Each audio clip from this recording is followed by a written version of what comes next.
ओम अज्ञानतिमिरान्धस्य ज्ञानाञ्जनशलाकया चक्षुरुन्मीलितं येन तस्मै श्रीगुरुवे नमः। नमो महावदन्याय कृष्ण प्रेम प्रदायते कृष्णाय कृष्ण चैतन्य नामने गौरतुषे नमः।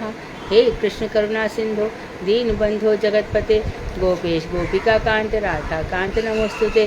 तप्त कांचन गौरांगी राधे वृंदावनेश्वरी वृषभानुसुते देवी प्रणमामि हरिप्रिये। तवै वास्मि ना जीवामि त्वया विना इति विज्ञाय राधे त्वं नय मां चरणान्तिकम्। गुरुवे गौरचंद्राय राधिकायै तदालये कृष्णाय कृष्ण भक्ताय तद्भक्ताय नमो नमः। वाञ्छाकल्पतरुभ्यश्च कृपा सिन्धुभ्येव च पतितानां पावनेभ्यो वैष्णवेभ्यो नमो नमः। श्री कृष्ण चैतन्य प्रभु नित्यानंद श्री अद्वैत गदाधर शिव आसादि श्री गौर भक्त वृंद। हरे कृष्ण कृष्ण कृष्ण हरे हरे हरे राम राम राम हरे हरे। यम प्रव्यंतन मनुमेतमपेत कृत्यम द्विपायनो विरह कातराजिह्वा पुत्रेति तन्मयता तर्वो विनेतु तं सर्वभूतेर्जं मानुमान्तस्मै। नारायणं नमस्कृत्य नरं चैव नरोत्तमं देवीं सरस्वतीं व्यासं ततो जयमुदीरयेत्। मैं सर्वप्रथम मध्य गुरु पाद परमाराध्यतम निखिल प्रविष्ट ओम विष्णुपाद अष्टोत्तर श्रीमद् भक्ति वेदांत नारायण गोसाई महाराज मध्य शिक्षा गुरु पद्म परमाराध्यतम नित्य प्रविष्ट ओम विष्णुपाद अष्टोत्तर श्रीमद् भक्ति वेदांत बावन गोसाई महाराज के अभय शरणार्थ बिंद में अनंत कोटि दंडवत प्रणाम ज्ञापन कर उनकी ऐति कृपा की वांछा करती हूँ। मैं ग्रंथ राजमणि श्रीमद् भागवत मरीची माला हृदय रचिता ओम विष्णुपाद सत्संग श्री भक्ति विनोद ठाकुर के चरणार्थ बिंद में अनंत कोटि दंडवत प्रणाम कर उनकी ऐति कृपा की वांछा करती हूँ। मैं वैष्णवी सभी के लिए यथा योग्य वंदन अभिवंदन चरणों में दंडवत प्रणाम करती हूँ। हमारा जीव तत्व चल रहा है और सप्तम किरण है। जीव तत्व से संबंधित जितने भी श्लोक श्रीमद् भागवत में बतलाए गए उसमें से काफ़ी कुछ भक्ति विनोद ठाकुर ने इस किरण में संकलन कंपाइल किए। तो सबसे पहले जो सच्चिदानंद भगवान है, सत मतलब संधिनी, चित मतलब संवित और इलादनी आनंद मतलब इलादनी शक्ति। तो तीनों को मिलकर के कृष्ण बना। संधिनी, संवित और इलादनी, सच्चिदानंद, इन तीनों को मिलकर कृष्ण बना। और इनसे जो निकले वो भी सब सच्चिदानंदी रहे।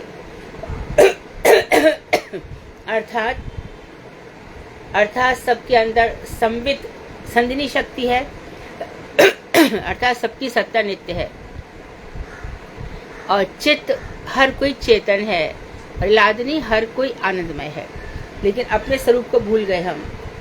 कृष्ण ने अपना सबसे पहला विस्तार किया बलदेव जी के रूप में। बलदेव भैया सबसे पहले उनके प्रकाश हुए।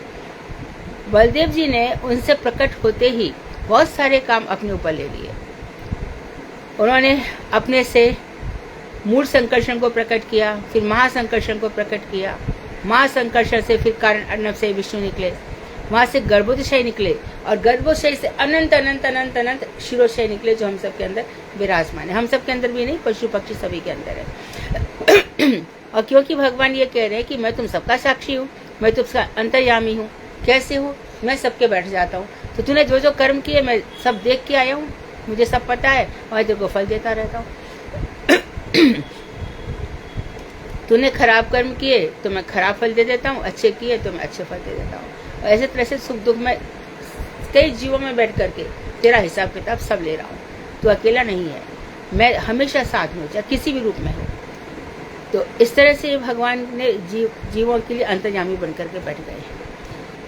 अब उनसे जीव निकलती रहेंगे, जैसे सूर्य से किरणें निकलती है ऐसे भगवान से जीव निकलती। भगवान चाहे ना चाहे जीव निकल, उनकी तटस्था शक्ति अपना काम करती है, जीवों को प्रकट करती ही रहती है।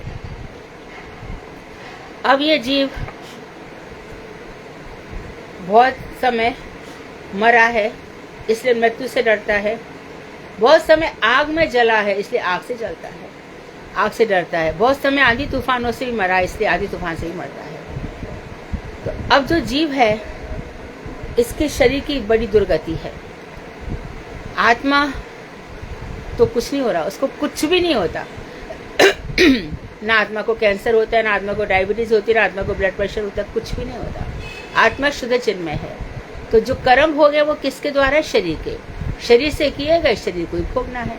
अब जो शरीर जो भोग रहा है उसमें और एक मुसीबत ये है कि जिस शरीर ने जिसको पाला पोसा बड़ा किया, जिसने अपने घर में सब कुछ लुटा दिया, माँ बनकर बाप बनकर, वही लोग 2 घंटे भी उस शरीर को रखने को तैयार नहीं होते। उस शरीर को जला दिया जाता है, फूंक दिया जाता है, गाड़ दिया जाता है, या फिर आग वाग में फेंक दिया जाता है। बड़ी दुर्गति शरीर की होती है। अस्पताल में भर्ती कर दिया जाता है, कोई प्रिय होगा तब तो भैया 50 लाख 1 करोड़ देकर के लाश मिल जाएगी, और नहीं प्रिय होगा तो हमें नहीं लेनी, चलो छोड़ दो। तो इस तरह से, लेकिन ये शरीर धर्म का भी साधन है, इस शरीर से धर्म भी हो सकता है। तो हम जो भोग बुद्धि रखते हैं ना, इस संसार में हम ये भोग लेंगे, ये मेरा हो जाए, ये मेरा हो जाए, इतना करोड़ रुपया मेरे पास होना चाहिए, इतना, ये सब भोग बुद्धि है। ऑलरेडी भगवान ने आकाश जल अग्नि वायु सबके लिए बना रखी है पृथ्वी, परंतु मनुष्य इनका बंटवारा करता है और इस तरह से अपनी दुर्गति खुद करता है। मकान जमीन ये मेरी है, उसकी नहीं हो सकती, ये पैसा मेरा, उसका नहीं हो सकता, इससे वो बड़ी भारी दुर्गति कर लेता है। अब कोई पूछता है कि देखो जी, हम तो देख रहे हैं कि ये लोग तो बड़ा सुख भोग रहे हैं, जो ये करते हैं, बेईमानी करते हैं, धोखा करते हैं, परंतु हमने देखा है कि बहुत सारे भक्त हैं, हमने देखा है कि उनको बड़ी बीमारियां होती हैं, बड़े उससे मरते हैं, ऐसा क्यों है? उन्होंने कहा ठीक है भाई, देख, इस समय तू भी देख रहा है और भक्त भी आए हैं। अब भक्त का ये अंतिम जीवन है और भगवान चाहते हैं कि बहुत शुद्ध होकर के, एकदम परम चिन्मय, परम दिव्य होकर मेरे धाम में आए। इसलिए उसका जो कुछ भी कर्म थोड़ा बहुत बाकी रह जाता है, भगवान इस जन्म में, तो हमने तो देखा इस जन्म में उसने कुछ किया ही नहीं, बड़ा सीधा साधा, फिर भी पिछले जन्मों के भीष्म पितामह में पड़े हुए हैं। महाभारत में कितने ही लोग मारे गए। तो इस तरह से जीव का है। भगवान ने शरीर को ऐसा बना दिया कि तू पहले पैदा हो जा, फिर बड़ा हो जा और फिर मर जा। अस्थि जायते मृत्यते, है उत्पन्न होता है, मर जाता है, फिर है उत्पन्न होता है, मर जाता है किसी भी रूप में।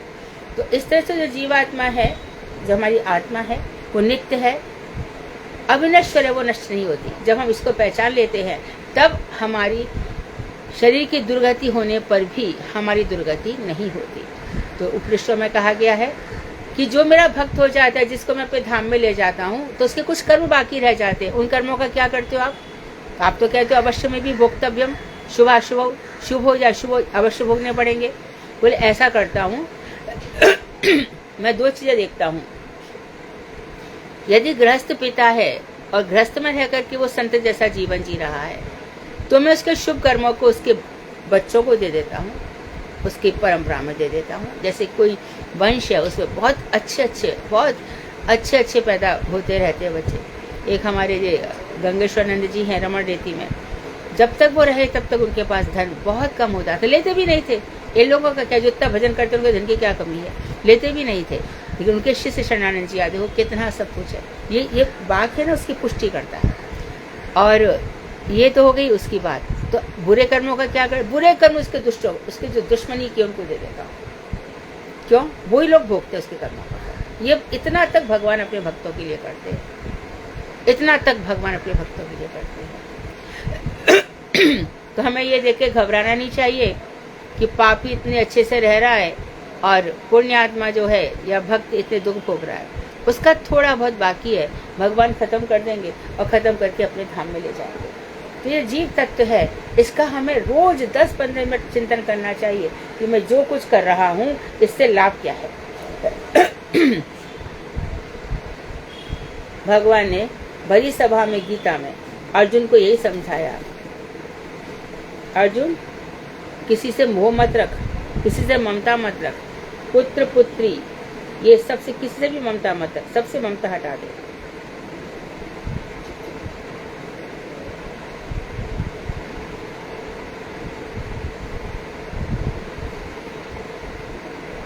कौन सा श्लोक है आज? 11th। श्रीमद् भागवत में श्रुतियाँ मतलब वेद भगवान से कहती हैं। 87वां अध्याय श्रुति है। जब भगवान 4 महीने सो जाते हैं तब श्रुतियाँ जाती हैं और भगवान श्री कृष्ण को जगाती हैं। यहाँ कह रही हैं स्वकृतपुरेष्वमिश्व बहिरन्तरसंवरणं तव पुरुषं वदन्त्यखिल शक्तिधृतोऽस्य कृतम् इति नृगतिं विविच्य कवयो निगमावपनं भवत् उपासतेऽङ्घ्रिमभं भुवि विश्वसिताः। यहाँ पे कह रहे हैं यद्यपि जीवात्मा अपने अपने कर्मों के द्वारा उपार्जित शरीर में, कर्मों के द्वारा उपार्जित, उसने जो कर्म किए हैं उससे जो शरीर प्राप्त हुआ है, उपार्जित मतलब प्राप्त, कर्मों के अनुसार प्राप्त शरीर में स्थित रहता है। जीवात्मा शरीर में स्थित है, तथापि वास्तव में स्वरूपतः बाहर और भीतर के आवरण से शून्य जीवात्मा को अखिल शक्तिधारी आपका अंश कहते हैं। ठीक है, हम देख रहे हैं इसका शरीर है वास्तव में, लेकिन वास्तव में क्या है, यानी नेचुरली स्वरूप है क्या है उसका, बाहर और अंदर आज गला बहुत खराब, बाहर और भीतर के आवरण से शून्य है। वास्तव में तो ना तो इसका बाहर शरीर है, ना भीतर जो सूक्ष्म शरीर है, उन सब से रहित है, क्योंकि प्रकाश की किरण मात्र है। अब जीवात्मा को पूछा गया कि आप कुछ तो बताइए इसका स्वरूप क्या है, तो वेदांत में 3 प्रकार से बताया गया जगह जगह। एक जगह बताया गया कि भैया जो अंगूठे के बीच से उंगली के बीच में जितनी जगह है, यहाँ पर प्राण ज्योति के रूप में ये आत्मा है, प्रादेश के समान, एक ऐसे इतना, और ये जीवात्मा ज्योतिर्मय है। जब ये ज्योति बुझ जाती है शरीर ठंडा पड़ जाता है, सब इंद्रियां काम करना बंद कर देती हैं, कहीं कुछ भी नहीं होता। तो हम देख रहे हैं कि बाहर से आवरण, किसी प्रकार के भी पर्दे से रहित जीवात्मा को अखिल शक्तिधारी, तो आप कैसे हैं संपूर्ण शक्तियों को धारण करने वाले। तो जीवात्मा क्या है, आपका अंश है। इस प्रकार के जीव संबंधित तत्व को विचार करके कवियों अर्थात मनीषियों ने कर्म चक्र से निकलने के लिए श्रद्धा पूर्वक आपके चरणों की उपासना रूपी भक्ति को ही निगमोक्त नित्य कर्म के रूप में स्थिर किया है। तो जब सबने ये विचार कर लिया कि वास्तव में जीवात्मा आपका अंश है, ये बाहर से जो शरीर दिख रहा है ये भी ये इसका वास्तविक शरीर नहीं है, और सूक्ष्म शरीर जो मन बुद्धि चित्त अहंकार है वो भी नहीं है। तो इस प्रकार से क्या किया उन्होंने, जीव तत्व को विचार कर लिया। जीव क्या है, अंश है, बाहर से शरीर है ये जीव नहीं है, अंदर से जो सूक्ष्म शरीर है वो भी जीव नहीं है। तो इस प्रकार से उन्होंने क्या कर लिया, जब विचार कर लिया तो जो कवि अर्थात बड़े बड़े विद्वानों ने अब ये जीव को जो शरीर मिल रहा है ये किसके अधीन है, कर्म के अधीन है। तो कर्म चक्र से निकलने के लिए श्रद्धा पूर्वक आपके चरणों की उपासना रूपी भक्ति को ही निगमोक्त नित्य कर्म के रूप में स्थिर किया है। निगम, आगम, निगम, वेद, पुराण। तो इसमें हमारे जो विद्वान थे अब उन्होंने मंत्र देखे। अब मंत्र कहाँ से निकले, वो भगवान के निश्वास से निकले। भगवान के, बस भगवान ने सांस ली, आ गए मंत्र, और व्यास जी ने उनको लिपिबद्ध कर दिया। वहां से फिर मंत्र उठाए गए, वेद, पुराण, शास्त्र, आगम, निगम, तंत्र, इन सब में यही बताया गया है कि जो आपके चरणों की उपासना करेगा वो इस कर्म जाल से बाहर निकल जाएगा। कर्मजाल होता है आसक्ति के कारण। मेरी भाई में आ सकती है, मेरी बहन में आ सकती है, मेरे जेठ में, जेठानी में, परिवार में, पति में, पुत्र में, पुत्री में, जितने भी रिश्ते सब झूठे, सब झूठे। जाने दो, शरीर को ही देख लो ना, यदि किसी को बहरा होना है तो होगा ही, रक्षा करके दिखा दे कोई। किसी को अंधा होना है तो होगा ही, कोई रक्षा करके दिखा दे। बूढ़ा होना है तो मरेगा, तो कोई रक्षा नहीं कर सकता। तो जब शरीर ही अपना सच्चा नहीं है तो शरीर के रिश्ते कहाँ से सच्चे हो जाएंगे। इस तरह मन गलत कल्पना है। जब निषाद इत्यादि जातियां हैं या भीड़ इत्यादि जातियां हैं, इनके क्या रिश्ते हैं, कोई रिश्ते नहीं है। और मुसलमानों में चले जाओ तो क्या रिश्ते हैं, सगे भाई को छोड़ करके सबसे शादी कर सकते हैं, कोई रिश्ता नहीं यहाँ पे। अब निगम तंत्र की बात है कि भैया सावन भादो कार्तिक 4 महीने शादी नहीं होती है, कौन लोग मानते हैं, कितने लोग मानते हैं। तो ये सब छोड़ दो, नहीं मान रहे मत मानो, चलो तुम लोग विदेशों में पैदा हो गए, ऑस्ट्रेलिया में, अफ्रीका में, कहाँ का, चाइना में जाकर एक काम करो, तुम्हारे पास कोई रास्ता नहीं है, भगवान का भजन कर लो। तो भगवान के चरणों की उपासना रूपी भक्ति को ही निगमों में नित्य कर्म कहा गया है। यही नित्य कर्म है मनुष्य का। अच्छा, बाकी कुछ कर्म है, क्या कर्म करेगा तू, अपने सुख भोग के लिए कर्म करेगा ना, चलो मैं कमा लूं, ये ऐसा कर लूं, सास खुश हो जाएगी, पति खुश हो जाएगा, पति खुश हो जाएगी, यही कर्म करता रहता है। मेरा बुढ़ापा अच्छा हो जाएगा, या फिर और क्या कर्म करेगा, चलो यहाँ दान दे दूं, यहाँ पुण्य दे दूं, मुझे स्वर्ग मिल जाएगा। हमें ये वाले कर्म नहीं चाहिए, हमें नित्य कर्म चाहिए, नित्य कर्म। और नित्य कर्म क्या है, जैव धर्म भक्ति, मनुष्य का वही नित्य कर्म है। तो नित्य कर्म हमें करना चाहिए, तो वो है भगवान के चरणों की उपासना।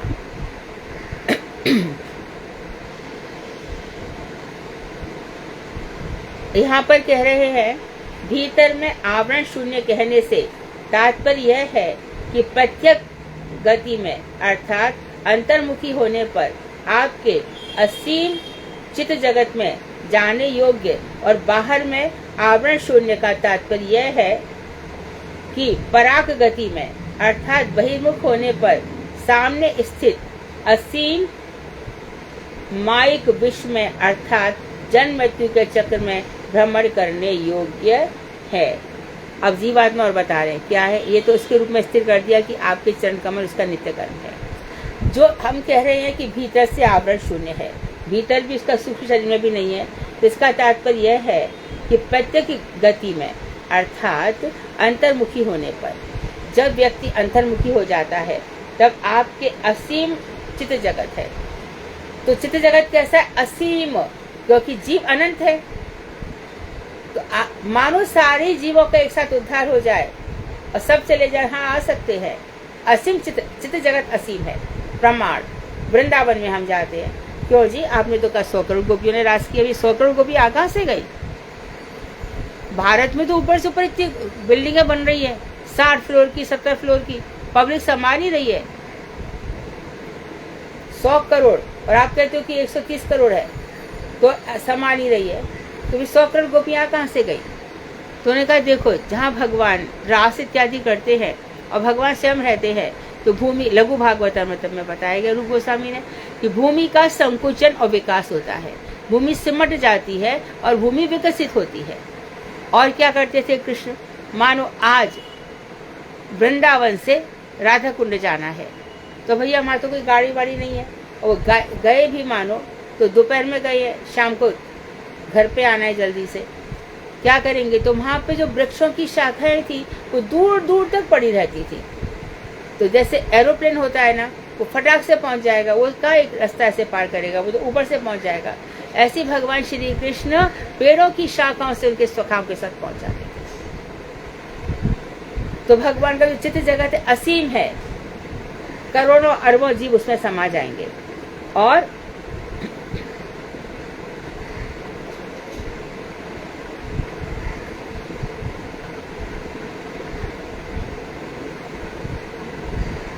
बाहर में आवरण शून्य का तात्पर्य है कि पराग गति में अर्थात बहिर्मुख होने पर सामने स्थित असीम माइक विश्व में, तो तू ये हो जा, पराग गति में आ जा। पराग प्रत्येक हो गया अंतर्मुखी, पराग हो गया संसार में। ये संसार भी अनंत भरा पड़ा है, अर्थात जन्म मृत्यु के चक्कर में भ्रमण करते हैं।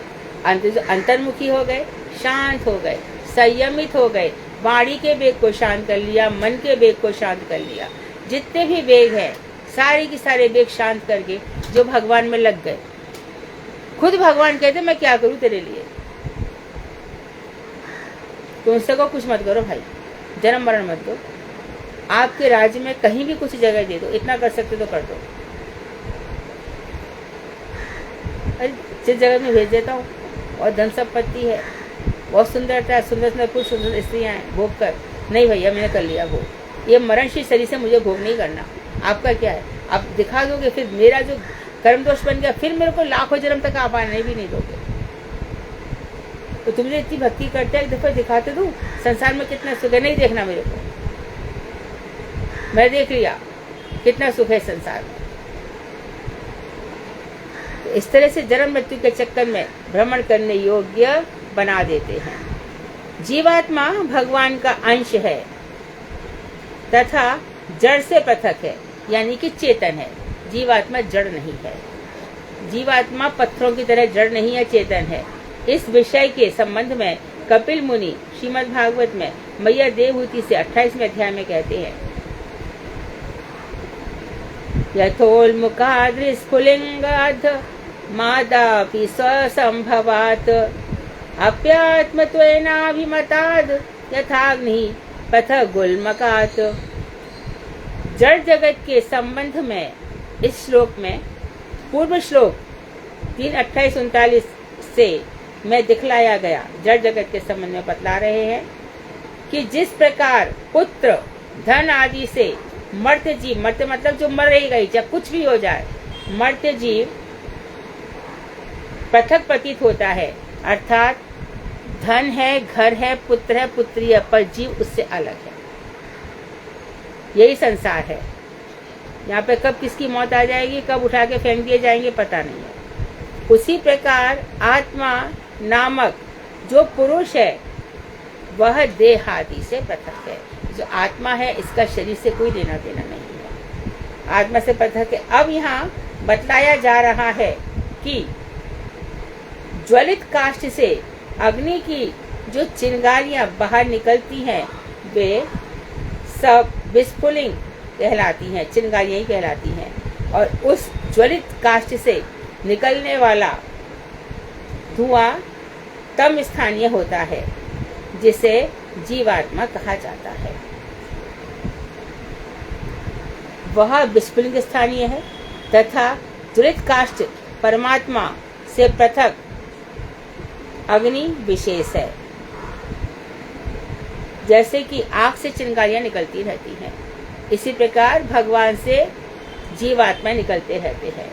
इसको फिर से देख लो, यहाँ पर यह बतलाया जा रहा है कि ज्वलित जलती हुई लकड़ी से, ज्वलित काष्ठ मतलब जलती हुई लकड़ी से, जलती हुई लकड़ी से जैसे अग्नि की जो चिंगारियां निकलती हैं, आग की चिंगारियां निकलती हैं, ऐसे ही वे सब चिंगारियां कहलाती हैं। और उस जलती हुई लकड़ी से निकलने वाला जो धुआं है उससे अंधकार होता है। तो धुआं जो है, एक तो चिंगारियां निकल रही है, जीव है, और जो धुआं है वो क्या है, जीवात्मा कहा जाता है। वह जीवात्मा कहा जाता है। और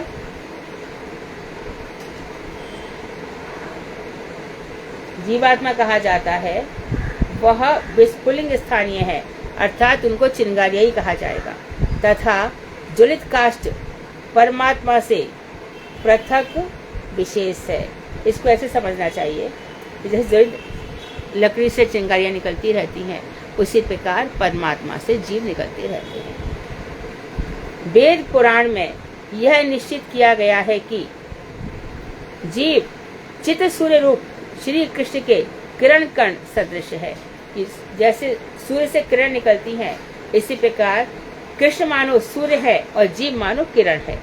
अर्थात श्री कृष्ण सूर्य के समान है और जीव उनकी रश्मियों अथवा किरणों के कणों के समान है।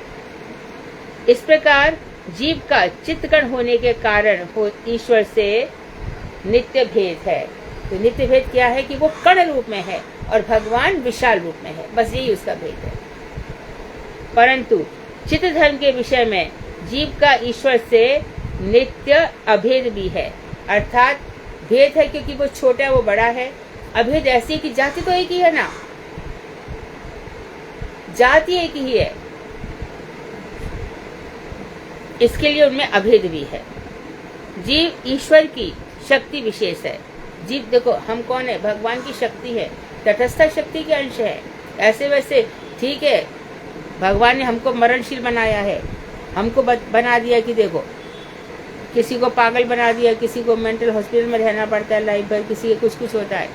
ये भगवान ने अपने अधीन हमको रखा है। लेकिन ये भी निश्चित है कि जीव जैसे जैसे जैसे इसका भजन बढ़ता जाता है, जैसे इसका ज्ञान बढ़ता जाता है, वैसी वैसे उसकी चित्त शक्ति भी बहुत बढ़ती चली जाती है, बहुत बढ़ती चली जाती है चित्त शक्ति। वो महान होता जाता है दिन पे दिन। ऐसे समय वो गंभीर होता है, शांत होता है, नित्य प्रति भगवान की उपासना करता है। शक्ति शक्तिमान से पृथक नहीं है, अर्थात जैसे राधा भगवान की शक्ति है उससे पृथक नहीं है, उसी प्रकार भगवान से निकलने वाले हम जीव भी भगवान से पृथक नहीं है। अतः जीव तथा ईश्वर में अचिंत्य भेदा भेद प्रमाणित होता है। इनमें भेद भी है, वो बृहत है, हम अंश रूप में है, उनका सब कुछ बृहत रूप में है, हमारा सब कुछ आंशिक रूप में है। जीव तथा भगवान में पारमार्थिक भेद है। इसे स्पष्ट करने के लिए भगवान स्वयं अपने स्वरूप का वर्णन करते हुए श्रीमद् भागवत में पृथु महाराज से कहते हैं,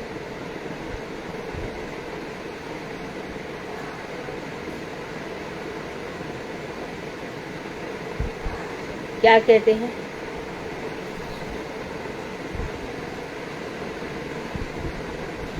एकः शुद्धः स्वयं ज्योति विनिर्गुणो असौ गुणाश्रयाः सर्वगो अनावृतः साक्षी निरात्मात्मात्मनः पराः।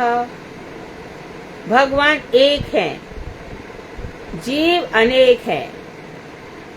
भगवान नित्य हैं, शुद्ध है, जीव बद्ध है, माया के अधीन है, माया के गुणों से बंधा हुआ, होने योग्य है। तीसरा, भगवान नित्य निर्मल पवित्र ज्योति है और जीव स्वरूप भ्रम के कारण मलिन है, अपने स्वरूप को नहीं जानता। क्या स्वरूप है?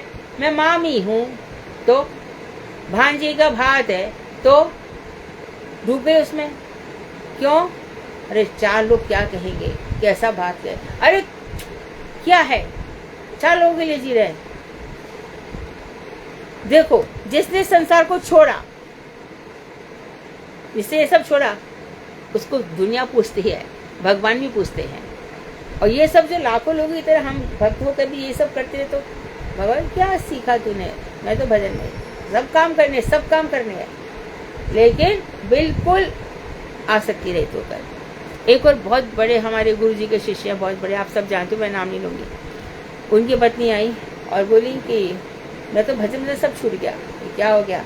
अरे 6 महीने घर में शादी का माहौल रहा, तो अरे वो सब आता था, वो डांस सिखाता है ना, क्या बोलते हैं उसको, वो आता था, सब डांस प्रैक्टिस करते थे, कपड़ों की ड्रेस रिहर्सल होती थी, ये होता था। तो फिर मेरा सब कुछ छूट गया। मेरी छूट गया, इसका दुख है, आज से भजन शुरू कर। अरे मैं सोच रही थी फिर से हरिनाम ले लूँ, फिर से कर लूँ। मैं क्या हरिनाम में नए मंत्र मिल जाएंगे क्या? कोई नई चीज़ मिल जाएगी क्या? या कोई ऐसा गुरु है, नया गुरु, तो तुम्हें अलग से शक्ति दे देगा। भगवान और वैष्णव तुमको शक्ति दे रहे हैं मंत्रों में। नाम ना करी, भगवान खुद महाप्रभु कह रहे हैं, नाम में असीम शक्ति है। भजते हैं नहीं यहाँ इस गुरु से, अरे कुछ नहीं होता है सबसे। नाम तो लेकर बैठे हो ना। हाँ, तो ये बहुत ही सुंदर बताया है, बहुत सुंदर है। भगवान एक है, जीव अनेक है। भगवान नित्य है, शुद्ध, और जीव मलिन है, बद्ध होने के कारण। भगवान नित्य निर्मल है और जीव स्वरूप भ्रम के कारण अपना स्वरूप भूल जाता है। क्या क्या? मौसी हूँ, बुआ हूँ। अरे बुआ को भतीजी तो अपनी बेटी से ज्यादा प्यारी लगती है। बुआ आएंगी, भाभियाँ खुश हो जाती हैं। क्यों आएंगी बुआ? अरे बहुत गिफ्ट लाती हैं घर में, बस उसके बाद इससे तो अच्छी लगती है। और बुआ आकर के कह दे, तेरे लड़की को लक्षण नहीं सिखाए ढंग के, कैसे रहती, कैसे ये बुआ आती क्यों है घर में? ऐसा हो जाता है।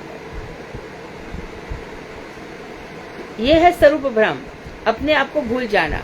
हम भगवान के नित्य अंश हैं, मरणशील शरीर में रह रहे हैं, अंश हैं। और देखो, ऐसे शरीर में रहना है जो कल मर जाएगा, उसमें रहना पड़ रहा है। क्यों रहना पड़ रहा है? कर्मों के कारण। तो फिर कोई कहते हैं अच्छा भजन कर रहा है, उसका क्या कर्म है?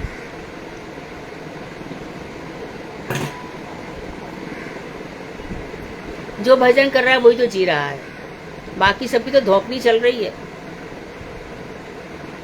उसने अपने जो दुर्लभ जन्म था उसका फायदा उठा लिया। स्वरूप भ्रम के कारण हम मलिन हो जाते हैं। भगवान निर्गुण है, माया के 3 गुणों से अलग। वे कभी भी प्राकृत माया के 3 गुणों से संग नहीं करते, जरा भी आसक्त नहीं होते। जब इंसान चिंतन करता है ना, उसके सामने आ जाती कि ये माया है, यही तो आसक्ति है, यही तो मुझे घुमाती है। ये माया बहुत घुमाती है मनुष्य को। जबकि जीव वासना द्वेष से प्राकृत गुणों में आबद्ध प्रधान हो जाते हैं। अजीब क्या है, भगवान बंधन में नहीं होते। अजीब उसके अंदर वासना है, कामनाएं बहुत है, कामनाएं छूटती ही नहीं है। सबसे अच्छा मुझे मिल जाए, कामना तो आप समझ ही सकते हो, सब बेटी बेटा गाड़ी बंगला सब ये कामना है। तो इसके अंदर वासना दोष है, इससे प्राकृत गुणों में आबद्ध प्राय हो जाता है। इसी के कारण सत्वगुणी तमोगुणी और रजोगुणी हो जाता है। भगवान 5वां पॉइंट बता रहे हैं, भगवान अप्राकृत गुणों के आश्रय और जीव प्राकृत गुणाभिमानी होने योग्य है। भगवान अप्राकृत यानी तमो रजो सतो इन तीनों गुणों से प्राकृत अप्राकृत गुणों के आश्रय हैं, और जीव जो है प्राकृत गुणाभिमानी होने योग्य है। प्राकृत गुण क्या हो गए? मैं अच्छा हूँ, मैं उससे बेटर हूँ, ये प्राकृत गुण है। मैं सिंसियर हूँ, मैं देशभक्त हूँ, मैं समाज भक्त हूँ, मैं भक्त हूँ, ये सब। भक्त कभी नहीं कहेगा मैं भक्त हूँ। भगवान सर्वज्ञ अर्थात विभु है, सर्वव्यापी है, और जीव स्वरूपतः अणु बहुत छोटा है। भगवान साक्षी है, हम सबको देख रहे हैं। वह जीवों की क्रियाओं की दृष्टा है, साक्षी बनके यहाँ बैठे, यहाँ जो जो कर रहे हैं उनको देख रहे हैं। क्या कर रहे हैं? हमने इनसे कहा सुबह उठ जाओ, देख रहा हूं उठा कि नहीं, यहाँ पे बैठ के देख रहा हूं। अरे आलसी नहीं उठेगा, देर हो गई सोने में, इससे सुबह जग गया। अरे सुबह तो सुबह मतलब 4 तो 4 कितनी भी देर हो गई, नहीं आलसी है, छोड़ दे इसको, इसके साथ क्या रहने का। जो इसने कर्म किया अपना फल भोगे, मैं तो निकल गया। इस तरह से होता है।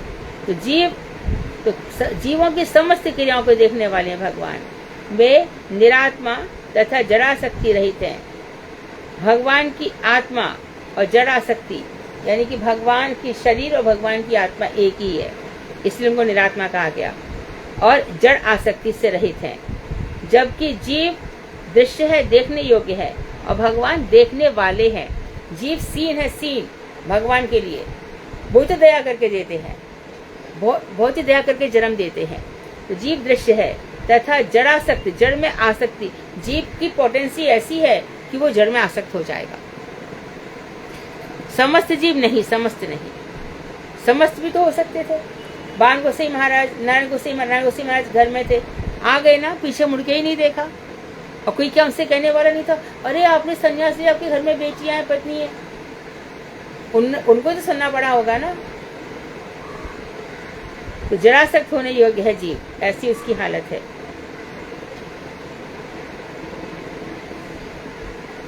भगवान 8वां पॉइंट बता रहे हैं, भगवान अंतरहित आत्मा अर्थात उनके देह और आत्मा में कोई अंतर नहीं है। भगवान के शरीर और आत्मा में कोई अंतर नहीं है।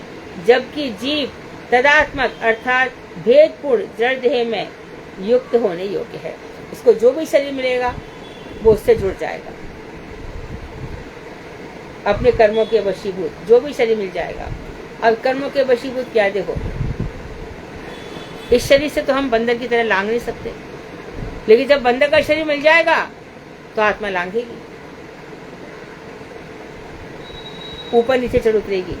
हिंसक जीव में आ जाएगा शरीर में तो हिंसक बन जाएगी।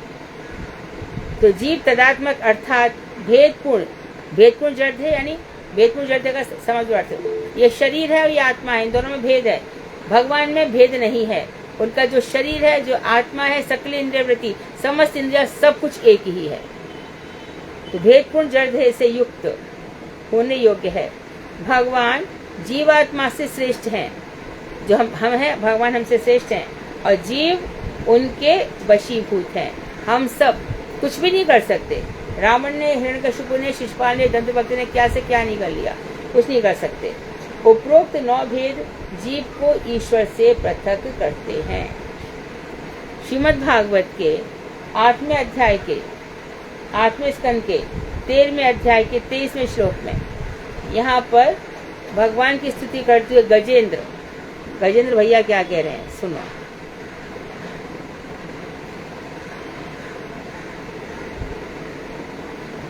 यथाचिशोऽग्ने सवितुर्गर्भस्तयो निर्यान्ति संयाति सत्कृतस्वरोचिषः तथा यतोऽयं गुणसम्प्रवाहो बुद्धिमनाखानि शरीर सर्गाः।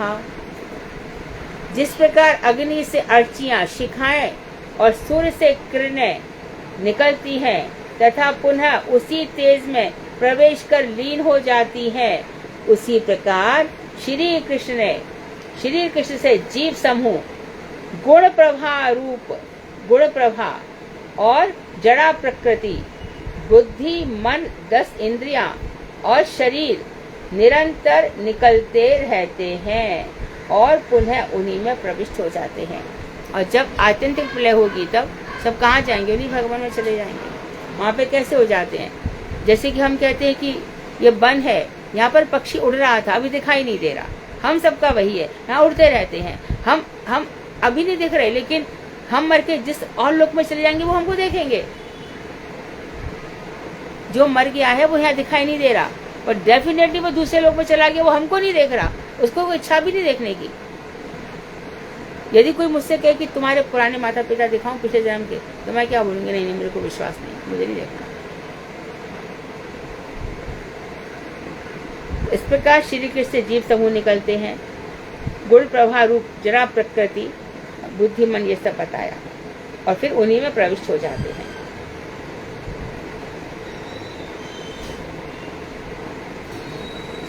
तीसरे स्कंध के 28वें अध्याय के 41वें श्लोक में कपिल देव अपनी मैया से कह रहे हैं, भूतेन्द्रियान्तःकरणात् प्रधानात् जीव संगीतात् आत्मा तथा पृथक् दृष्टा भगवान ब्रह्म संगीताः। इसलिए भूतेन्द्रिय, अंतःकरण, प्रधान और सर्वोपरि जीव तत्व से आत्मा अर्थात ईश्वर पृथक है, दृष्टा स्वरूप है भगवान तथा ब्रह्म रूप और बृहद वस्तु है। इसलिए भूतेन्द्रिय, पंचभूत, और ये हमारी जो इंद्रिय, शरीर की इंद्रिय, अंतःकरण, 4 अदृश्य, मन, बुद्धि, चित्त, अहंकार, और प्रधान जो प्रकृति और प्रधान है महत्व तत्व, और सबसे ऊपर जीव, इससे भी सबसे ऊपर है जीव तत्व, जिससे आत्मा अर्थात ईश्वर पृथक कैसा है? दृष्टा स्वरूप है। हम उसके लिए सीन है और वो व्यूअर है, वो देखता रहता है, हम सीन है। इस सीन में हमारे शरीर में उसने देख लिया, मेरे प्रति आसक्ति है, मेरे लिए रोता है, भजन कर कर के पछाड़े खा के गिरता है, मेरी सुध एक मिनट भी भूलता नहीं है, ऐसा इसका भजन है। मैंने बहुत सारी मुसीबतें डाल रखी हैं, लेकिन अपना ध्यान बटने नहीं देता। इस तरह से तो अंतःकरण प्रधान और सर्वोपरि जीव तत्व से आत्मा अर्थात ईश्वर पृथक दृष्टा स्वरूप है, और भगवान तथा ब्रह्म रूप बृहद वस्तु है, वो बहुत ही विशाल वस्तु है। ये भगवान का हमारा कनेक्शन है। तो हम क्या है? चित्त चिंगारी के कण स्वरूप।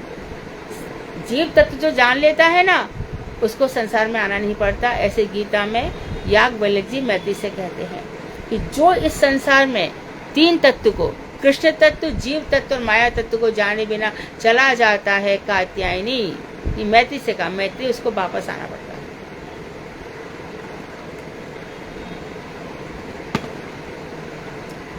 क्यों? जो तत्व को नहीं जानता वो कदर है, कायर है, सुन के भी सुनता नहीं है। तुम कर लो पूजा, हम तो नहीं करते। किससे देखा है भगवान को? कहां से आ गई है?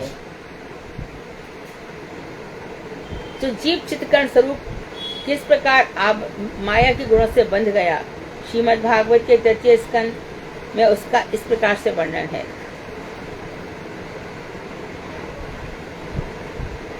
गुणैः विचित्रा सिद्धं स्वरूपा प्रकृतिं प्रजाः विलोक्य मुमुहे सद्यः साही ज्ञान गुहया।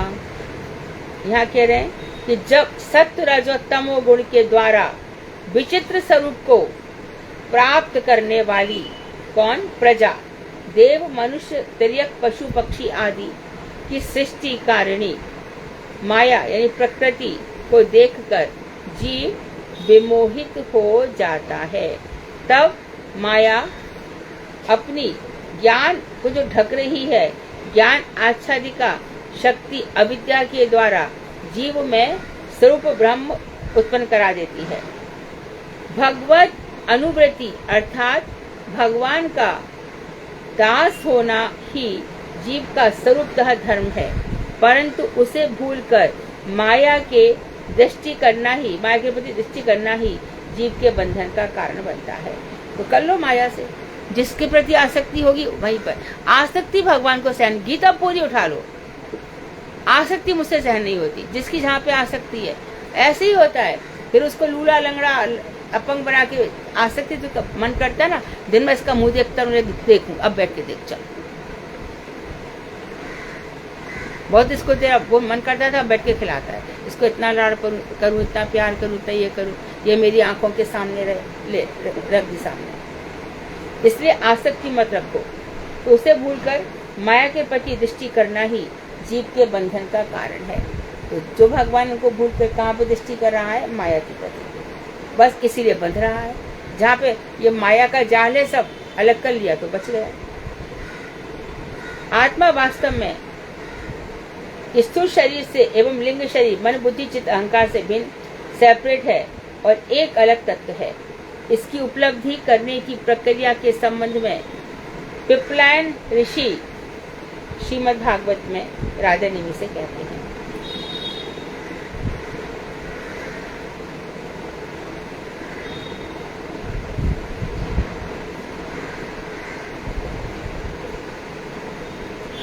कह रहे हैं अंडेषु केशीषु तरुष्विनिश्चेतसु प्राणो हि जीमुपधावति तत्र तत्र सत्रे यदिन्द्रिया गणे इंद्रिय गणे हामी च प्रसुप्ते कूटस्थ आशयामृते बदन स्मृतिर्नः। यद्यपि देहात्म अभिमान के कारण शरीर में अपना, ये शरीर मेरा है, इस अभिमान के कारण जीव को आत्मा की स्मृति प्रायः ना के बराबर रहती है। शरीर को जो मानने वाले हैं उनके लिए आत्मा की स्थिति है ही नहीं। तथापि इंद्रियों के स्थगित होने पर, अर्थात इंद्रियां जब काम करना बंद कर देती हैं, तब अभिमानी इंद्रियों का अपने अपने विषयों को ग्रहण करने का अभिमान शिष्ट हो जाता है। तो हम खा भी सकते हैं, हम सुन भी सकते हैं, हम पी भी सकते हैं, हम हाथ पैर भी चला सकते हैं, सब नष्ट हो जाता है। जिनके विषयों की तरफ जीव भागता है वो सब नष्ट हो चुके होते हैं। और लिंग शरीर के आश्रय के अभाव में, अर्थात इंद्रियों द्वारा उसने सहायता प्रदान नहीं करने पर अहम भाव वाली बुद्धि भी लुप्त हो जाती है। तो कह रहे हैं कि नष्ट हो जाता है ये तो विषयों को ग्रहण करने के कारण। और जो लिंग शरीर है उसके आश्रय के अभाव में, उसका आश्रय अर्थात इंद्रियों के द्वारा सहायता प्रदान नहीं करने पर, इंद्रियां जब सहायता नहीं करती तब अहम भाव वाली बुद्धि भी लुप्त हो जाती है। सब मैं और मेरापन खत्म हो जाता है। इसलिए बहुत से लोग कहते सुने होंगे कि भैया बहुत अभिमान था, हमें अपने ऊपर सब टुकड़े टुकड़े कर दिया भगवान ने। यही कारण है। तब कूटस्थ अर्थात निर्विकार आत्मानुस्मृति उदित होती है। और क्या होता है? ये सब नष्ट हो जाते हैं ऐसे में, और फिर आत्मा को जागृत करने वाली अनुवृत्ति उदित होती है। एक प्रादेशिक छोटा सा उदाहरण यह है कि जिस प्रकार अंडे से उत्पन्न होने वाले जरायुज, माँ की जरायु से उत्पन्न होने वाले, और उद्भिज धरती को फाड़ करके उत्पन्न होने वाले, और स्वदेश पसीने से उत्पन्न होने वाले, सब प्रकार के शरीरों में से जीव जिस शरीर में गमन करता है, जिस शरीर में जाता है, साथ ही साथ उस शरीर में धावित होता है, भागता है। अर्थात शरीर छोड़कर देने पर भी प्राण का लोप नहीं होता। तो प्राण क्या करता है? सभी स्पर्श होती जाती है। और बल्कि वह और भी स्पष्ट होती जाती है। तो जो आत्मानुस्मृति है तो समझ में आई गया होगा कि शरीर में प्राण का लोप नहीं होता है। सभी इंद्रियों के शिथिल, जब सब इंद्रियां शिथिल पड़ जाती हैं, ढीली पड़ जाती हैं, तब वह अभिमान शून्य हो जाता है और अपने लिंग शरीर का लिंग भंग अर्थात जो मन बुद्धि चित्त अहंकार है, इनका तो विनाश हो जाता है और उसके साथ साथ आत्म संबंधी अनुस्मृति का, मेरे जीवन में क्या क्या आया, उसका लोप नहीं होता, बल्कि और भी स्पष्ट होती चली जाती है। कल ये पढ़ेंगे प्रथम स्कंध का। हरे कृष्ण दीदी। हरे कृष्ण दीदी। हाँ,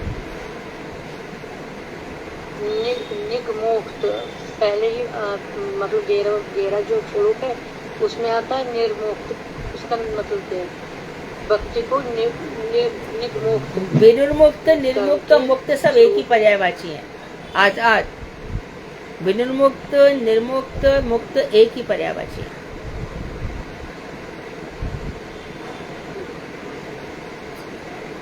हम देवी कहते हैं, सुदेवी कहते हैं। कृष्ण से जीव समूह गुण प्रवाह रूपा जला प्रकृति बुद्धि 10 इंद्रियां और शरीर निकलते हैं। तो दीदी ये बुद्धि मन 10 इंद्रियां ये सब भी भगवान से निकलते रहते हैं। सूक्ष्म अंतःकरण हमारे शरीर से ही बनता है। भगवान से खाली जीव निकलता है, जीव चित्कर्ण, और ये सूक्ष्म शरीर ये हमारे कर्मों से बनता है। इसलिए भगवान ने क्या कहा अर्जुन से, तो फिर दीदी इसमें ऐसा क्यों बताया कि ऐसा क्यों कहा उसने कि जैसे अग्नि से चिंगारियां और सूर्य से किरणें निकलती हैं और उसमें प्रविष्ट हो जाती हैं, उसी प्रकार ही श्री कृष्ण से जीव समूह गुण प्रवाह रूपा जल प्रकृति बुद्धि मन 10 इंद्रियां और शरीर निकलते रहते हैं। ऐसे भी मान लो तुम। देखिए सूक्ष्म शरीर हमारे ही कर्मों का परिणाम है। देखो सूक्ष्म शरीर कैसे है, कहीं पर मंत्र बोले जा रहे हैं, क्या कथा बोली जा रही है, सब एक ऐसा कहाँ सुन रहे हैं।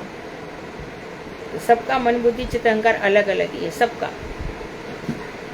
किसी की बुद्धि संसार में इतनी फंसी है, कितना निकालो नहीं निकलेगी।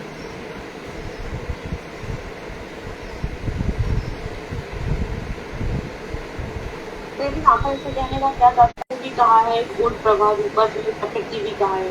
हाँ, तो जीव निकलता है वो तो हमने पहले भी पढ़ा है। हाँ, हाँ, पर बुद्धि मन 10 इंद्रियां और शरीर भी भगवान से निरंतर निकल रहते हैं, इसका क्या तात्पर्य है दीदी? ये तो सूक्ष्म शरीर रूपा है। तुम फिर से बोलोगी प्लीज।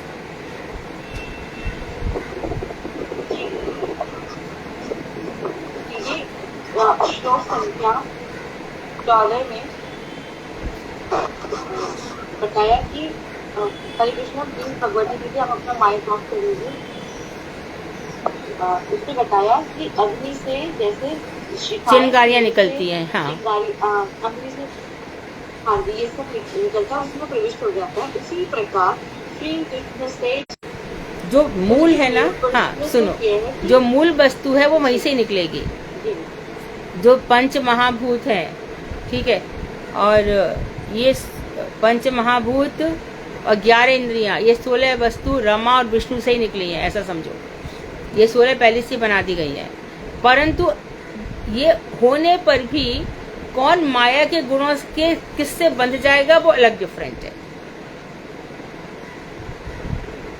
सब कुछ भगवान से निकलेगा, परंतु माया से कौन बंध जाएगा वो अलग चीज है। इंद्रिया मेरी भी है, उसकी भी है, उसकी भी है, सबकी इंद्रियां हैं। जैसा कि बताया गया था कि वो शेर में घुस जाएगा तो शेर जैसी वृत्ति हो जाएगी उसकी, अजगर में घुस गया तो अजगर जैसी वृत्ति हो जाएगी उसी जीवात्मा की। मन बुद्धि चित्त अहंकार सब शरीर में पहले से भरे पड़े हैं।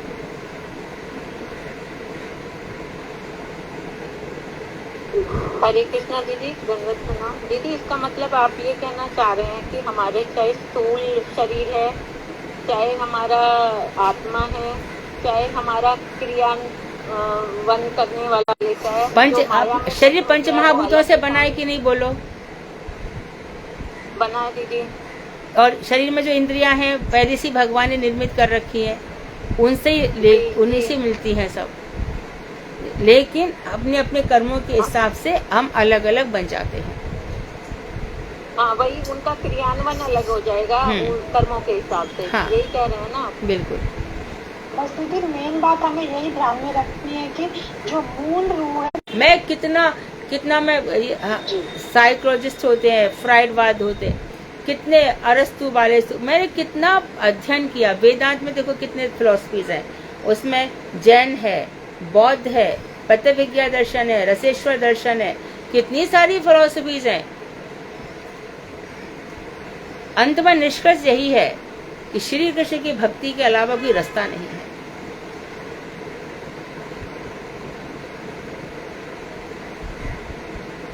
अभी भी देखो क्या चाणक्य नहीं चल रहा क्या? भस्मीभूतस्य देहस्य पुनरागमनम कुतः, खाओ पियो यावत जीवन तावत सुखेन जीवेत, जब तक जियो तब तक सुख से जियो।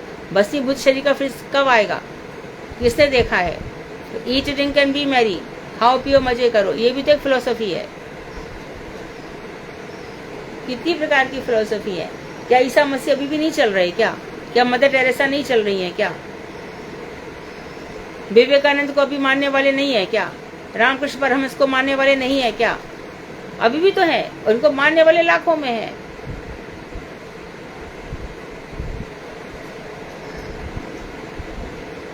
परंतु कोई भी इनमें से ये नहीं सिखा पाता कि भगवान श्री कृष्ण की भक्ति ही मनुष्य जीवन का, इसी को सिखाने के लिए महाप्रभु आए थे।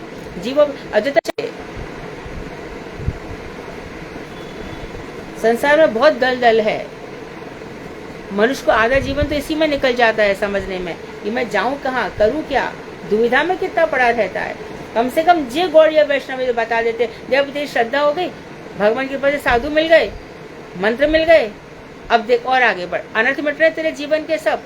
जो स्वरूप भ्रम था वो निकल रहा है, हृदय दौर्बल्य वो निकल रहा है, असत्य तृष्णाएं निकल रही है, ये सब निकल जा रहा है, अपराध अनर्थ सब मिट रहे हैं।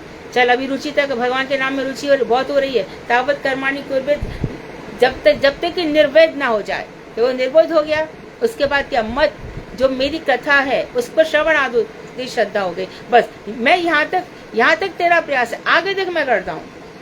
तो कहाँ तक समझ दशा तो श्री राधा जी की है, किशोर किशोरी की, उसमें तो अपना अधिकार भी नहीं है, लेकिन वहां तक तो पहुंचते हैं। नाम करने सदा रुचि, भगवान श्री कृष्ण का नाम लेते ही यदि अश्रु पुलक कंप रोमांच स्वेद ये सब नहीं होते हैं तो भजन क्या किया? इसलिए सारा संसार हमारे दिमाग में घुस जाता है और ये सच लगता है। इस बेकार इस संसार में रहना पड़ेगा, क्योंकि भजन करने कहाँ जाएंगे? इन्हीं के बीच में रह के करना पड़ेगा।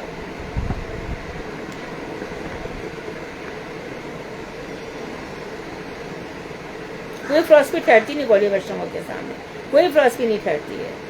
अब कभी हमारा सौभाग्य होगा तो हम वेदांत पढ़ेंगे, उसमें मैंने हर एक सूत्र का, मैंने रामानुजाचार्य भाष्य भी लिखा है, और ये श्री भाष्य लिखा है, मधु भाष्य भी लिखा है, निम्बादित्य भाष्य भी किया, सबका अनुवाद किया है। गौड़ीय वैष्णव ऐसा भाष्य नहीं है, ये खुद भगवान ने स्वयं में लिखवाया है। गोविंद भाष्य इसीलिए इसका नाम है। खुद बता, अपनी प्राप्ति का रास्ता खुद बता दिया, इसीलिए उनको परम करुण कहते हैं। परम दयालु इसीलिए कहा है, परम दयालु देखो ना कोई।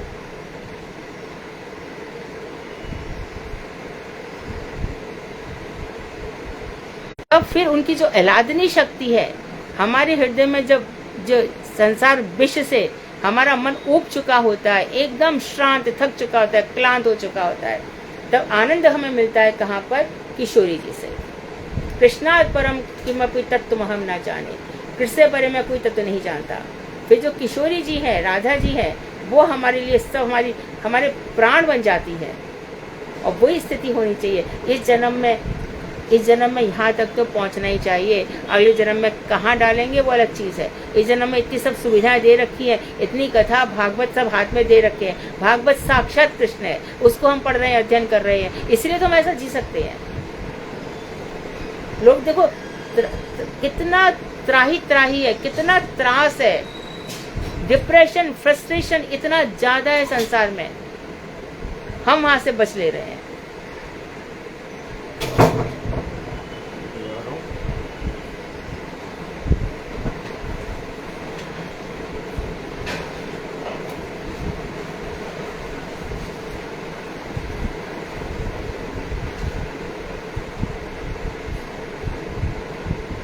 भक्ति का अर्थ भी समझ में नहीं आता। तुम लोगों से कोई 1000 बातें कहेगा। भक्ति भक्ति भक्ति की एक ही परिभाषा है, भगवान श्री से प्रेम। अरे उनकी भक्ति अच्छी नहीं है, मतलब क्या? अपने यहाँ की भक्त ऐसे बोलते हैं, ऐसे कोई बोलना चाहिए क्या?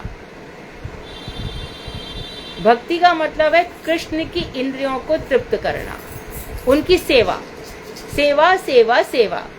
और सेवा क्या है? भगवान का भजन करना ही सेवा है।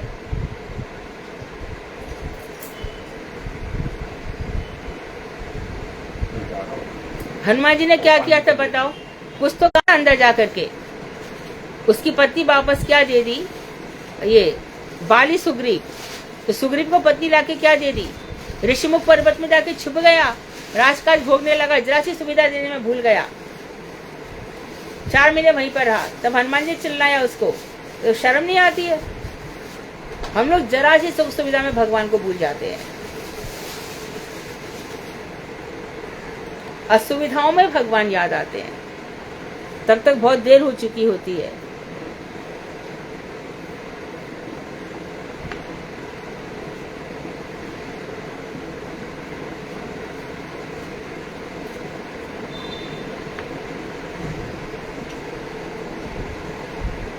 और पूछो।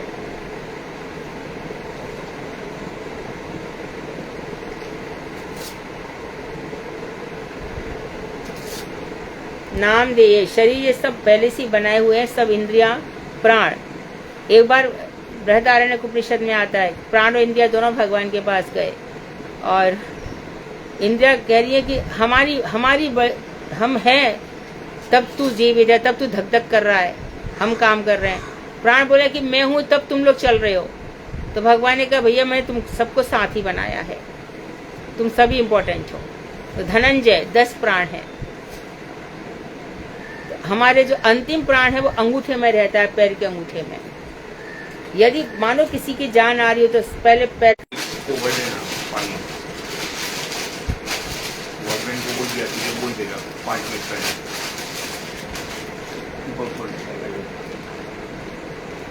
और प्रश्न नहीं तो फिर भागवत बोलो।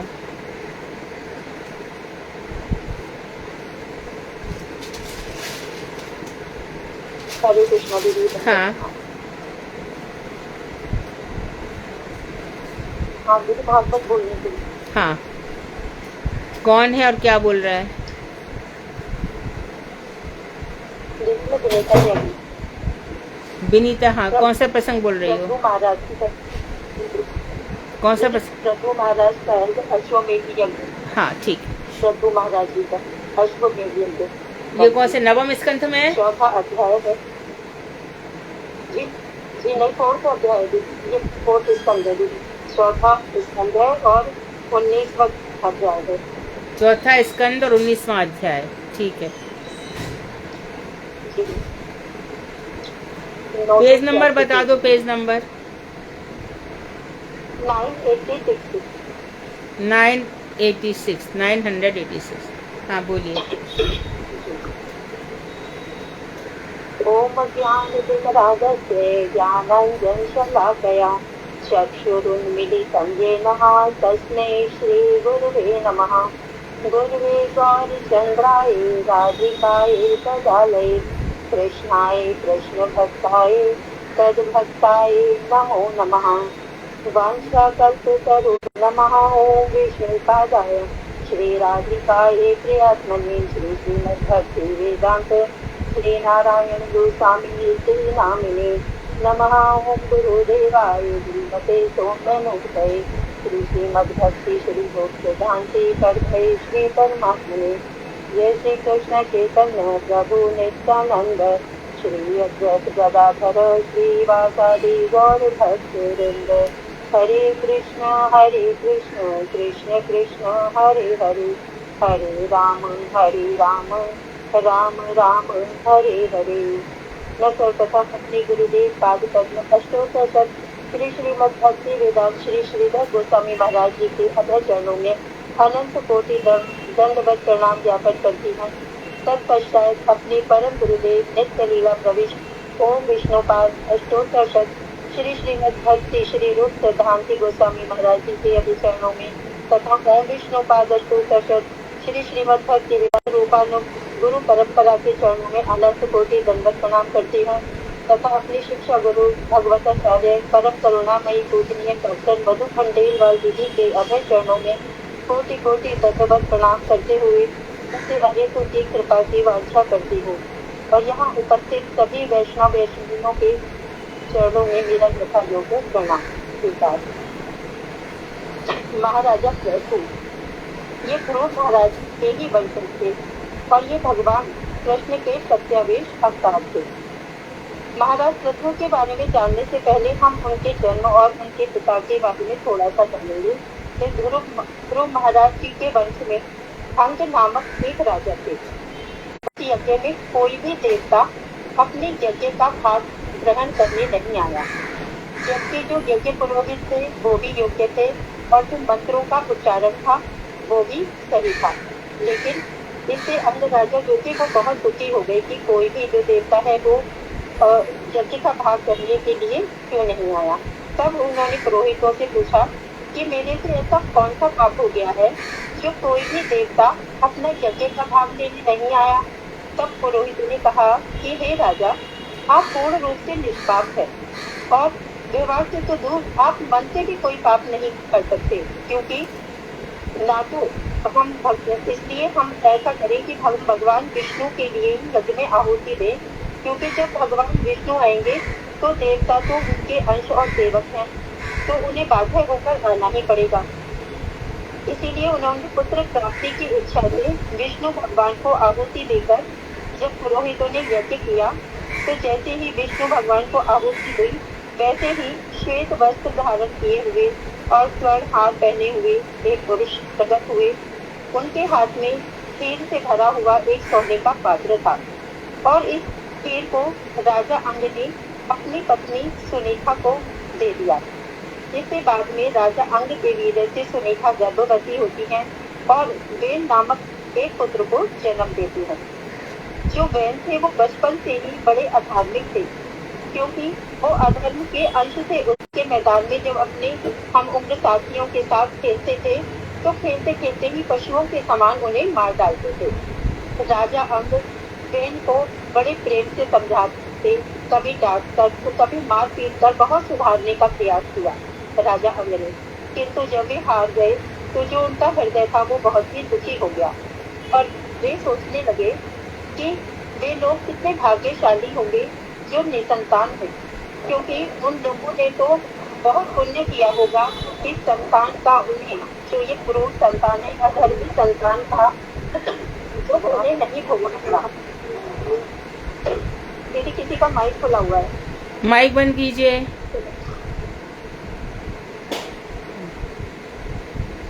बोलिए। उन लोगों ने बहुत पुण्य किया होगा कि ऐसी अधर्मी संतान का उन्हें दुख नहीं भोगना पड़ा और जिसे कि मैं भोग रहा हूँ और मैंने पता नहीं कितने बड़े मेरे क्या ऐसा पाप किया है जो मुझे ऐसी संतान का दुख भोगना पड़ रहा है।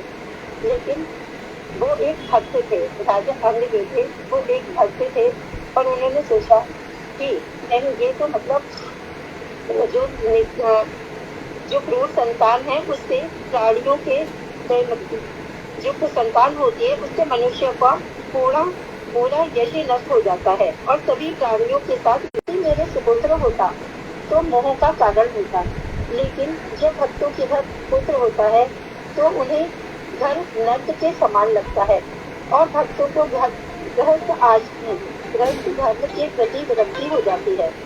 इस प्रकार सोचते सोचते राजा अंग को वैराग्य हो गया और वो राजमहल को छोड़कर वन में चले गए। जब प्रजा और पुरोहित और मंत्री आदि को इस बात का पता चला तो वे राजा अंग को ढूंढने लगे और बहुत ढूंढने पर भी जब वे नहीं मिले तो वे बड़े दुखी मन से घर वापस आ गए और अंतर्ध्यान होने के कारण पुरोहित और मंत्री आदि चिंतित होते हैं कि राजा वैन को ही उनके जो पुत्र थे वैन उन्हीं को राजा बना दिया। अब वैन जैसे ही राजा बन गए वो और भी घमंडी हो गए और जो उनका उत्पाद था वो बहुत बढ़ गया। राज्य में जो भी ब्राह्मणों का यज्ञ आदि होता था वो सब उन्होंने रोक लगा दी उसपे, और जो भी आध्यात्मिक कार्य होते उन्हें तहस नहस कर देते थे। इससे ऋषिगण बहुत ही चिंतित हो गए। वे सोचने लगे कि इसका कुछ उपाय किया जाए, क्योंकि ये तो रक्षक की जगह भक्षक भी बन गया है, क्योंकि इसे हमने ही नियुक्त किया था, इसीलिए इसका पाप हमें लगेगा। और हम पहले वेद को समझाते हैं, अगर ये समझेंगे तो हम इसे अगर ये समझेंगे तो ठीक है, अगर नहीं समझेंगे तो हम इन्हें अपनी क्रोध अग्नि से भस्म कर देंगे। और वे राजा वेद को बहुत शांत होकर मुस्कुराते हुए बहुत समझाते हैं। वेद की जो माता सुनीता थी वो पुत्री की व्रत देह की मंत्रों के द्वारा रक्षा करने लगी। जब ऋषियों ने सरस्वती तट पर देखा कि पृथ्वी राजा के बिना सुरक्षित नहीं है, तब धन के लोभी चोर डाकू आक्रमण करने लगे। अराजकता हो जाती है, राजा नहीं रहता अच्छा, राजा अच्छा नहीं होने पर अराजकता हो जाती है, लूटपाट ये सब होने लग जाते हैं। अराजकता सही है। हाँ। और पृथ्वी को असुरक्षित देखकर ऋषि कहने लगे कि अंग के इस वंश का पूरी तरह से नाश होना तो उचित नहीं है, क्योंकि इस वंश में भगवान के अनेक भक्त भी हुए हैं। तब ऋषियों ने राजा वेद की शांग का बड़े वेग से मंथन किया, जिससे उसमें से एक पौधे की उत्पत्ति हुई और उनका रंग कोई के समान काला था। ऋषियों ने उससे कहा निशी अर्थात फैल जाओ। इस कारण उनका नाम हुआ निषाद। निषाद नाम से प्रसिद्ध हो गए वो। निषाद ने राजा वेद के पापों को अपने ऊपर ले लिया, इसीलिए वह नीच जाति का हुआ। भुजाओं का मंथन किया, जिससे एक पुरुष और एक स्त्री उत्पन्न हुई। जो पुरुष है वो भगवान के ही शक्तिवेश अवतार हैं और उनका नाम है पृथ्वी, और जो स्त्री हैं वो लक्ष्मी जी का विस्तार है और उनका नाम हुआ अर्ची।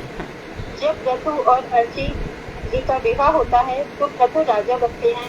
सभी देवी देवता गंधर्व सिद्धगण उनका यशोगान करते हैं। तो महाराज प्रथु कहते हैं कि अभी तो मैंने कोई ऐसा कार्य ही नहीं किया जिससे कि आप लोग मेरा गुणगान कर रहे हो, तो क्योंकि तब मैं कोई काम करूंगा ऐसा, तब मेरा गुणगान करना, तब मैं उसे स्वीकार करूंगा। और सभी उन्हें भेंट देते हैं। तो राजा प्रथु के जन्म से ही पहले राज्य में अन्न से याचना करने लगे कि आप हमारी भूख को दूर कीजिए, क्योंकि जो हमारी प्रबल अग्नि है वही हमें जलाकर भस्म कर देगी नहीं हो, और हम मृत्यु को प्राप्त होंगे। फिर जब राजा प्रथु ने विचार किया तो पता चला कि मेरी प्रजा तो पापचौर्य निखंडी नहीं है, जिसकी वजह से अन्न का अभाव हो रहा हो। तो जब वो देखते हैं पता चलता है उन्हें कि जो पृथ्वी देवी है वो प्रचुर मात्रा में अन्न नहीं दे रही। सब कुछ छुपा लिया, पृथ्वी ने सब कुछ छुपा लिया था, पता है, पृथ्वी ने सब कुछ छुपा लिया था। हाँ।